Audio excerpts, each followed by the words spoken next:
Hello everyone and welcome to Tech Upskill channel. In today's video, I will show you how to fix the common error, "This video file cannot be played," which often appears when trying to watch videos in your web browser.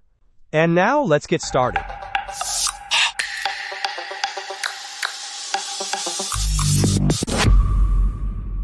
You might have encountered the error message, "This video file cannot be played," while attempting to play a video in any browser. Fortunately, there are several steps you can take to resolve this issue.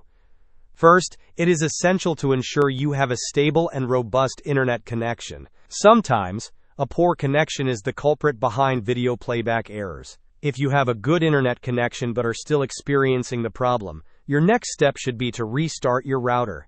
After your router has rebooted, reconnect your computer to the internet and see if the issue has been resolved.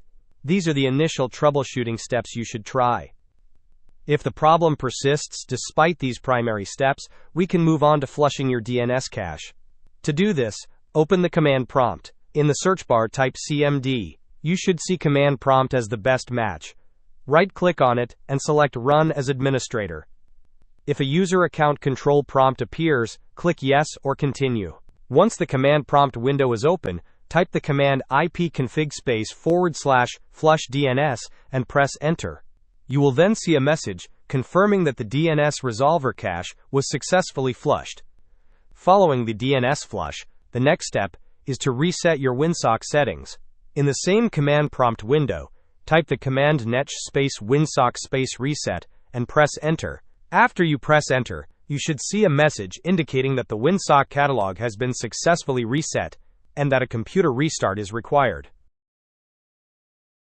To complete this process, close the command prompt window and restart your computer.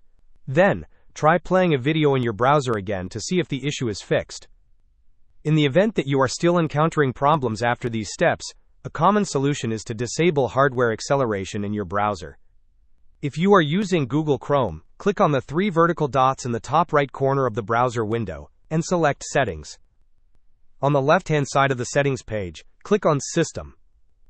On the right-hand side, you will find an option labeled Use Hardware Acceleration when available. Toggle this setting off. After disabling hardware acceleration, close and reopen your browser, and then attempt to play the video again. These steps should effectively resolve the video playback error. If you continue to experience issues after trying everything mentioned, please leave a comment in the section below, and I will do my best to provide further assistance with possible solutions. Hope this was helpful. Don't forget to like and subscribe if you enjoyed. As always, thanks for watching, and I will see you in the next video.